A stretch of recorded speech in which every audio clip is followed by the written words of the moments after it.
YouTube channel that is Chandel study material. जैसे कि आपको पता है कि हमने क्लास 10 की बायोलॉजी की लेक्चर सीरीज को स्टार्ट किया था और वहां पे हमने जो बायोलॉजी का चैप्टर फर्स्ट था लाइफ प्रोसेस उसको कंप्लीट किया था।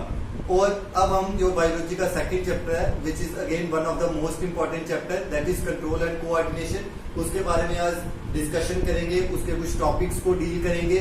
यहाँ पे इस चैप्टर में जो कुछ टॉपिक्स है वो आपके काफी ज्यादा इंपॉर्टेंट आएंगे और काफी ज्यादा अगर आप कॉम्पिटेटिव पॉइंट ऑफ व्यू से देखोगे तो यहाँ से काफी ज्यादा क्वेश्चंस बन के आते हैं। जैसे ब्रेन का क्वेश्चन है आपका, वो यहाँ से काफी इंपॉर्टेंट आता है। एनिमल हार्मोन्स और प्लांट हार्मोन्स का क्वेश्चन काफी ज्यादा इंपॉर्टेंट होता है। So today in this lecture we will discuss about second chapter of biology of class 10 that is control and coordination. So let's start our chapter number second.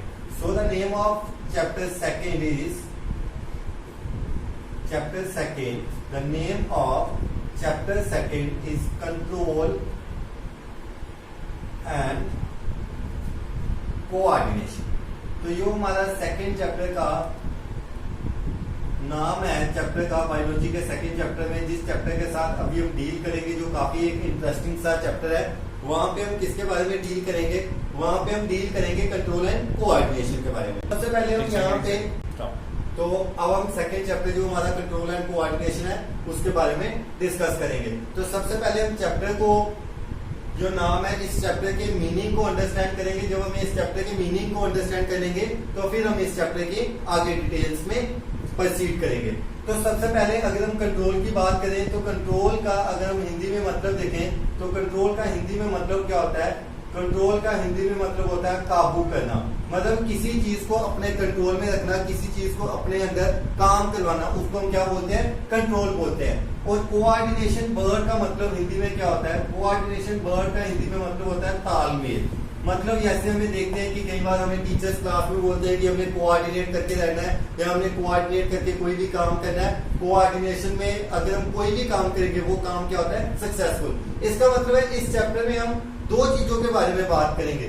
एक तो कोई ऐसे organ के बारे में बात करेंगे जो चीजों को काबू करता है हमारी बॉडी में या प्लांट्स की बॉडी में क्या करता है? कंट्रोल करके रखता है। और कोऑर्डिनेशन का मतलब कि पूरा प्रोसेस मेंटेन रहता है। ये नहीं होता कि जब दो ऑर्गन्स एक साथ काम करेंगे तो एक काम करना बंद कर देगा और दूसरा काम करेगा। जैसे अगर हम ह्यूमन बीइंग अपनी ही बॉडी की बात करें तो हमारी बॉडी में अगर हम कंट्रोल करते हैं तो हमारी बॉडी में कंट्रोल का प्रोसेस किसके पास आता है? ब्रेन। जो हमारे माइंड का, जो हमारे बॉडी का मास्टर माइंड होता है वो कौन होता है? ब्रेन। और ब्रेन ही हमारी बॉडी के सारे पार्ट्स को कोऑर्डिनेट करता है। कभी ऐसा होता है, आपने सुना है, कभी ऐसा होगा कि हम बोल रहे हैं कि मैं खाना खा रहा हूँ और मेरी सांस लेना बंद हो गई है, या मैं सांस ले रहा हूँ तो मेरा हार्ट जो है वो बीट करना बंद कर गया, या मैं हार्ट बीट कर रहा है तो मेरी बॉडी से वेस्ट प्रोडक्ट्स की रिमूवल नहीं हो रही है। मतलब कि हम जो मल्टी सेलुलर ऑर्गेनिजम्स है, मल्टी सेलुलर में डिफरेंट टाइप्स के सिस्टम है, मल्टीपल सिस्टम्स है और हर एक सिस्टम क्या करता है? साइमल्टेनियसली वर्क कर रहा होता है। इसका मतलब हम खाना खा रहे हैं तो सांस भी उसी टाइम पे आ रही है, हार्ट भी उसी टाइम पे बीट कर रहा है। इसका मतलब है कि हमारी बॉडी में क्या है?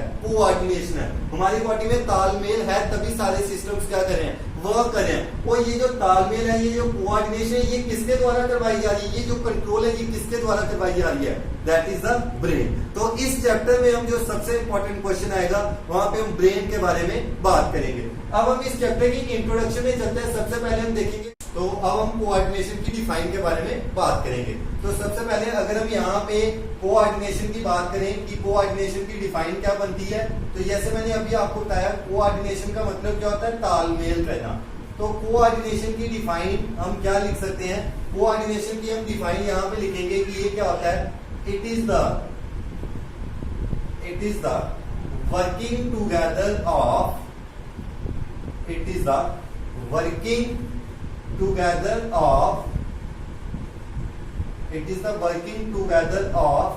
different organs. It is the working together of different organs in a systematic manner. एक तरीके से it is the working together of different organs in a systematic manner so as to produce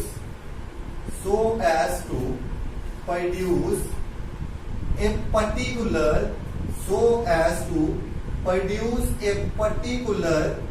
response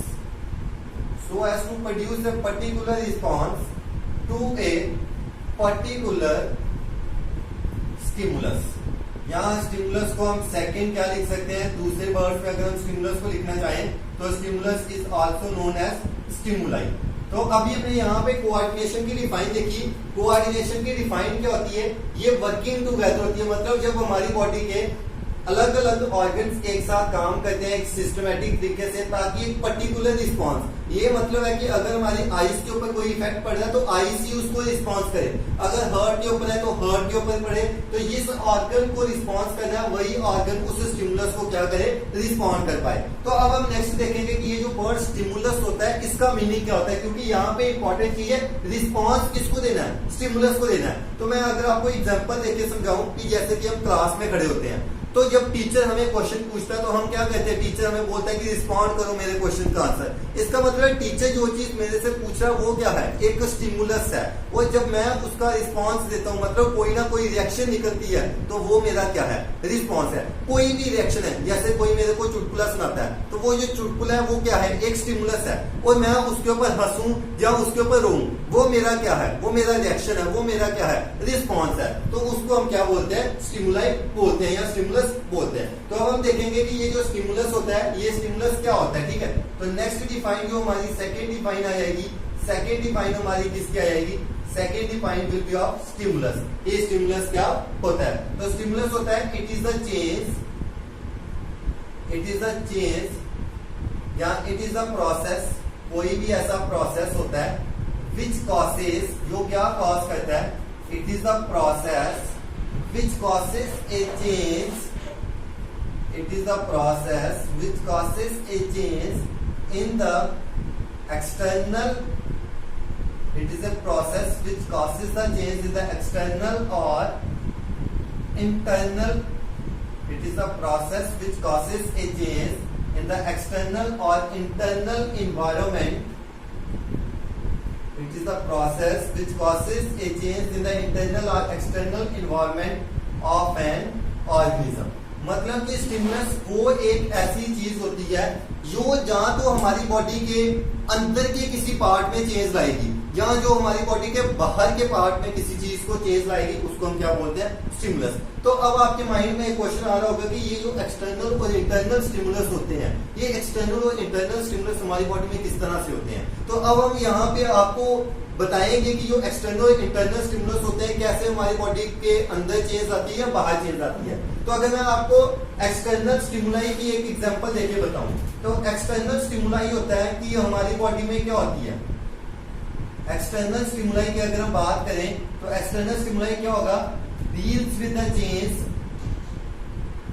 deals with the change outside the body, मतलब body के बाहर वाले parts में, deals with the change outside the body. जैसे अगर मेरे को ठंड लगती है, विंटर है, विंटर्स में मेरे को ठंड लगती है तो मैं क्या करता हूँ, अपनी बॉडी के ऊपर वूलन के कपड़े पहन लेता हूँ। सेम जब रिपीट गर्मियों का सीजन आता है जैसे इस टाइम पे है तो मैं वूलन के कपड़े नहीं पहन सकता, तो मैं क्या पहनता हूँ, मैं कॉटन के कपड़े पहन लेता हूँ। इसका मतलब है ये वो चेंजेस है जो हमारी बॉडी के बाहर हो रही है। ये जो ठंड है ये क्या है, स्टिमुलस। मैं वूलन के कपड़े पहन रहा हूँ ये मेरा क्या है, रिस्पॉन्स। ये जो गर्मी है ये स्टिमुलस है और मैं कॉटन के कपड़े पहन रहा हूँ ये मेरा क्या है, रिस्पॉन्ड है। तो एक्सटर्नल स्टिमुलाई में आप एग्जांपल दे सकते हो, आपकी एग्जांपल आ सकती है हीट, कोल्ड, टेम्परेचर, ये सारी आपकी कौन सी एग्जांपल्स हैं, एक्सटर्नल स्टिमुलाई की एग्जांपल्स हैं। और अगर हम इंटरनल स्टिमुलाई की बात करें, इंटरनल स्टिमुलाई में आपकी कौन कौन सी एग्जांपल्स आ सकती हैं,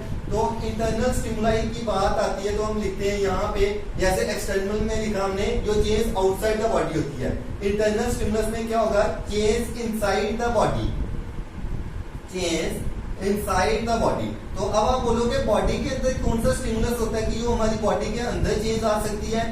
तो जब मेरे को भूख लगती है, मेरे को प्यास लगती है, तो वो जो भूख और प्यास है वो किसका काम करती है, वो स्टिमुलाई का काम करती है। और मैं खाना खाता हूँ या पानी पीता हूँ तो वो मेरा क्या है, एक रिस्पॉन्स है उस चीज को। मैं सपने देखता हूँ तो वो मेरा क्या है, डिजायर है, वो मेरे क्या है, सपने हैं, वो क्या है, स्टिमुलस। मैं उन सपनों का पीछा करता हूँ, वो मेरा क्या है, रिस्पॉन्ड है उस चीज को। तो ये चीजें हमारी किसमें आती है, इंटरनल स्टिमुलस में आती है। तो इंटरनल स्टिमुलस की आपकी एग्जांपल आएगी, that is hunger and thirst. अब हमने एक चीज और देखनी है, जैसे हमने स्टिमुलस देखा, तो अब हम देखेंगे जो रिस्पांस होता है ये क्या होता है। तो नेक्स्ट हम जो डिफाइन करेंगे वो हमारी किसकी डिफाइन आ जाएगी, वो हमारी डिफाइन आ जाएगी रिस्पांस की। ठीक है, तो नेक्स्ट हम रिस्पांस की डिफाइन के बारे में बात करेंगे कि जो रिस्पांस होती है वो क्या होता है। तो रिस्पांस आपका आएगा, अगर हम रिस्पांस की बात करेंगे तो रिस्पांस क्या होता है, it is the reaction given, it is the response क्या होता है, it is the reaction of an, it is the reaction of an organism, it is the reaction of an organism given to a, it is the reaction of an organism given to a stimuli. ठीक है, तो हमने इस chapter की introduction में deal किया। यहाँ पे हमने इस चैप्टर की इंट्रोडक्शन में सबसे पहले हमने इस चैप्टर की इंट्रोडक्शन में क्या किया, सबसे पहले हमने कंट्रोल एंड कोऑर्डिनेशन के मीनिंग को अंडरस्टैंड किया। फिर हमने देखा कोऑर्डिनेशन क्या होता है, जब अलग अलग ऑर्गन्स एक साथ वर्क करते हैं, एक पर्टिकुलर रिस्पांस देते हैं एक पर्टिकुलर स्टिमुलस को। फिर हमने स्टिमुलस क्या देखा, स्टिमुलस वो होता है जो हमारी बॉडी के एक्सटर्नल और इंटरनल में चेंजेस लाता है, तो उसको हम एक्सटर्नल या इंटरनल स्टिमुलाई बोलते हैं। एक्सटर्नल स्टिमुलस की बात की जैसे हीट कोल्ड, और इंटरनल स्टिमुलाई की हंगर और थर्स्ट। और रिस्पांस क्या होता है, ये रिएक्शन होता है ऑर्गेनिज्म का जो एक पर्टिकुलर स्टिमुलस को दिया जाता है। अब हम इस चैप्टर के फर्स्ट क्वेश्चन के ऊपर डील करेंगे। फर्स्ट टॉपिक जो हमारा आएगा कि जो प्लांट्स में अलग अलग टाइप्स की मूवमेंट होती है, और जेके बोर्ड के लिए ये क्वेश्चन काफी ज्यादा इंपॉर्टेंट है, क्योंकि ये क्वेश्चन काफी बार बायो के पेपर में 4 मार्क्स में आ चुका है, और सीबीएसई बोर्ड के लिए भी it is as much important as JK board exams. तो अब हम अपने फर्स्ट टॉपिक के साथ डील करेंगे। यहाँ तक आपकी जो इंट्रोडक्शन है वो सारी कंप्लीट हो गई है, और आज के लेक्चर में हम इसी क्वेश्चन को कंप्लीट करेंगे, डिफरेंट टाइप्स ऑफ मूवमेंट, जो एक छोटा सा क्वेश्चन है, ताकि वीडियो बड़ी ना हो जाए, आप बोरिंग ना हो जाए, इसलिए हम छोटी सी वीडियो को बनाएंगे। तो अब हम अपने फर्स्ट टॉपिक के साथ डील करेंगे। जो हमारा फर्स्ट टॉपिक कौन सा आएगा, that is different types of, जो हमारा फर्स्ट टॉपिक है जो काफी सिंपल सा एक टॉपिक है, that will be the different types of movements, different types of movements in plants. कि जो प्लांट्स में अलग अलग प्रकार की मूवमेंट्स होती है, हम उन मूवमेंट्स की क्या करेंगे, बात करेंगे, हम उन मूवमेंट्स को डिस्कस करेंगे। तो सबसे पहले हम डिफरेंट टाइप्स ऑफ मूवमेंट्स में देखेंगे कि कितनी प्रकार की मूवमेंट होती है। तो मैं आपको बता दूं 5 to 6 टाइप्स की मूवमेंट होती है। तो ये हमारी सबसे पहली मूवमेंट आती है। सबसे पहली मूवमेंट को हम कौन सी बोलते हैं, it is called as phototropic, it is called as phototropic और फोटोट्रॉपिज्म मूवमेंट। जो आपकी सबसे पहली मूवमेंट आएगी उसको क्या बोला जाता है, it is known as phototropic और फोटोट्रॉपिज्म मूवमेंट बोला जाता है। अब आपको नाम से ही पता चल रहा होगा कि ये कौन सी मूवमेंट है। तो ये वो मूवमेंट है, यहाँ पे प्लांट्स किसको रिस्पॉन्ड करेंगे, प्लांट्स रिस्पॉन्ड करेंगे टूवर्ड्स लाइट। ठीक है, तो फोटोट्रॉपिक और फोटोट्रॉपिज्म मूवमेंट कौन सी आ गई, that is movement of plants, movement of plants towards light. Movement of plants किसकी तरफ होगी, लाइट की तरफ होगी, उस मूवमेंट को हम फोटोट्रॉपिक और फोटोट्रॉपिज्म मूवमेंट बोलेंगे। ये जो फोटोट्रॉपिक मूवमेंट होती है आगे भी 2 टाइप की होती है, it is further of 2 types. ये जो फोटोट्रॉपिक मूवमेंट होती है ये आगे भी 2 टाइप्स की होती है। इसकी जो आगे 2 टाइप आती है वो कौन कौन सी होती है, one is the positive phototropism, एक होती है पॉजिटिव फोटोट्रॉपिज्म, और दूसरी वाली कौन सी होगी आपकी, second one will be the negative phototropism. नाम से ही पता चल रहा है पॉजिटिव और नेगेटिव के बीच में। तो पॉजिटिव फोटोट्रॉपिज्म कौन सी होगी, यो कौन सी होगी, दैट इज टूवर्ड्स लाइट। ये वो मूवमेंट होगी जो किसकी तरफ होगी, जो लाइट की तरफ होगी। और नेगेटिव फोटोट्रॉपिज्म कौन सी होगी, जो कहां पे होगी, which is against light, that is movement of plant parts against light. तो एग्जांपल्स की बात करें तो पॉजिटिव फोटोट्रॉपिज्म में आपका कौन सा आएगा, पॉजिटिव फोटोट्रॉपिज्म में आपका आएगा शूट सिस्टम। जो सारा का सारा शूट सिस्टम है वो आपका किसमें आ जाएगा, पॉजिटिव फोटोट्रॉपिज्म में। और नेगेटिव में आपका कौन सा आएगा, रूट सिस्टम, क्योंकि रूट सिस्टम लाइट के अगेंस्ट ग्रो करता है और शूट सिस्टम क्या कहता है, लाइट के साथ ग्रो करता है। अब हम यहाँ पे सेकेंड टाइप की मूवमेंट को देखेंगे। जो आपकी सेकेंड टाइप की मूवमेंट आएगी वो आपकी सेकेंड टाइप की मूवमेंट कौन सी आएगी, जो फोटोट्रॉपिज्म की ही तरह आपकी जो सेकेंड मूवमेंट आएगी, सेकेंड मूवमेंट आपकी कौन सी आएगी, second movement will be the geotropism. जो सेकेंड टाइप की मूवमेंट आएगी वो आपकी कौन सी आएगी, जियोट्रॉपिज्म और जियोट्रॉपिक मूवमेंट आप इसको बोल सकते हो। तो अब यहां पे क्या आएगी, movement of plants, movement of plant parts, movement of plant parts towards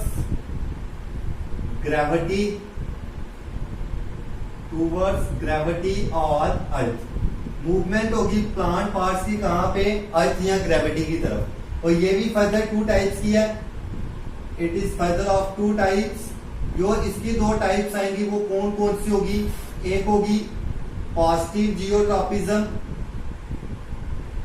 first one is the positive geotropism, और जो सेकेंड टाइप इसमें आएगी वो आपकी कौन सी हो जाएगी, that will be the negative geotropism. तो दो टाइप की मूवमेंट्स आपकी यहाँ पे देखी जाएगी, एक देखी जाएगी पॉजिटिव जियोट्रॉपिज्म और दूसरी देखी जाएगी negative geotropism.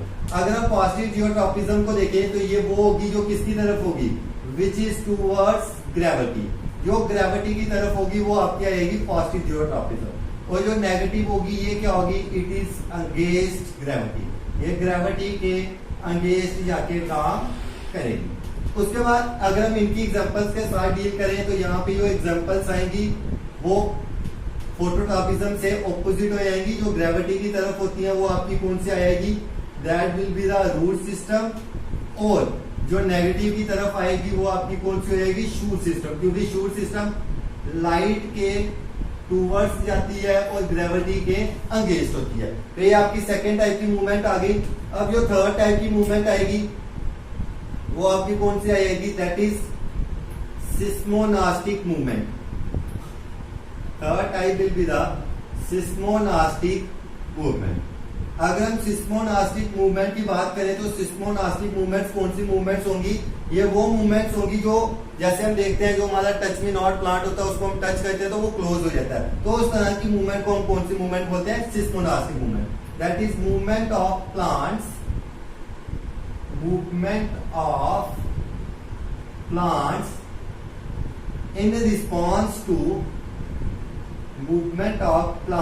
in response to touch। जो मूवमेंट ऑफ प्लांट्स की होगी किसके रिस्पॉन्स में, टच में। और एग्जांपल भी आपकी कौन सी आएगी, that is touch me not plant. ये आपकी क्या आएगी, थर्ड मूवमेंट आएगी। तो सिस्मोनास्टिक मूवमेंट के बाद जो आपकी फोर्थ मूवमेंट आएगी वो आपकी आएगी हाइड्रोट्रॉपिज्म। हाइड्रो से नाम ही पता चल रहा है, हाइड्रो बर्ड किसके लिए स्टैंड करता है, हाइड्रो बर्ड स्टैंड करता है हमारा वाटर के लिए। तो यहाँ पे आपकी आएगी movement of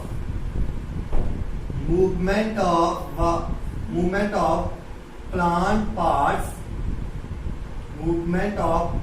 parts towards light, towards water.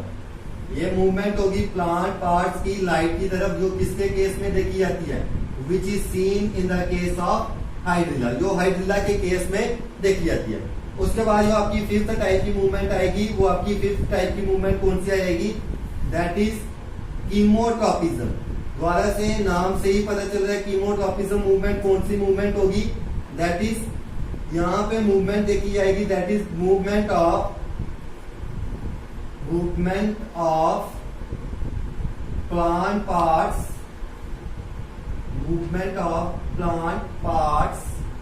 Towards किसकी तरफ होगी, that is towards chemicals. Movement होगी प्लांट पार्ट्स की किसकी तरफ, केमिकल्स की तरफ। और जो हमारी लास्ट मूवमेंट यहाँ पे आएगी, जो हमारी लास्ट मूवमेंट यहाँ पे आएगी वो आपकी आएगी, that will be the photonastic movement. Last movement जो हमारी फर्स्ट टॉपिक के अंदर आएगी वो हमारी कौन सी आएगी, फोटोनास्टिक मूवमेंट आएगी। अब फोटोनास्टिक मूवमेंट कौन सी होती है, यहाँ पे क्या होते हैं, आपने देखा होगा कि जो फ्लावर होते हैं, फ्लावर के बीच में, फ्लावर के साथ साथ साइड पे कलरफुल लीव्स प्रेजेंट होते हैं। लीव्स तो ग्रीन कलर के होते हैं, पर जो फ्लावर्स के साइड होते हैं जिनको हम पेटल्स बोलते हैं, कई बार वो सूरज की इंटेंसिटी, सूरज की रोशनी के साथ मूव करते हैं, तो वो आपके आएंगे फोटोनास्टिक मूवमेंट में। तो यहाँ पे आएगा that is movement of petals, movement of, जो हम नेक्स्ट चैप्टर, थर्ड चैप्टर में देखेंगे, movement of petals of flowers towards, movement of petals of flowers towards intensity of light. यहाँ पे आपकी दो एग्जांपल्स आएंगी, एक आपकी एग्जांपल आएगी लोटस की, and second one will be the Noon flower, जिसको हम दोपहर की कली बोलते हैं। ठीक है, तो इस तरह से हमने यहाँ पे अपना जो फर्स्ट टॉपिक था उसको कंप्लीट किया। अगर हम बात करें आज की लेक्चर सीरीज में, तो आज की लेक्चर सीरीज में जिस क्वेश्चन चैप्टर को हमने स्टार्ट किया वो हमारा सेकंड चैप्टर था, that is control and coordination. यहाँ पे हमने देखा कोऑर्डिनेशन क्या होती है, दो टाइप के स्टिमुलाई क्या होते हैं, रिस्पॉन्स क्या होता है, और डिफरेंट टाइप्स की movement, positive phototropism, negative phototropism, एक लाइट की तरफ होती है, दूसरी लाइट के अगेंस्ट होती है। उसके बाद hydrotropism, chemotropism, seismonastic, photonastic and geotropism movement. तो इस तरह से हमने आज अपने जो सेकंड चैप्टर उसकी फर्स्ट लेक्चर जो था उसमें हमने अपने पहले टॉपिक को कंप्लीट किया, एंड रेगुलर आपको अब इस चैप्टर की वीडियोस मिलते रहेंगी ताकि हम इस चैप्टर को नेक्स्ट 5 to 6 डेज में इसको कंप्लीट कर पाए। तो अगर आपको ये वीडियो अच्छी लगी है तो do like, share and subscribe our channel and press the bell icon so that you can receive the upcoming notifications from our channel. Thanks for watching this video.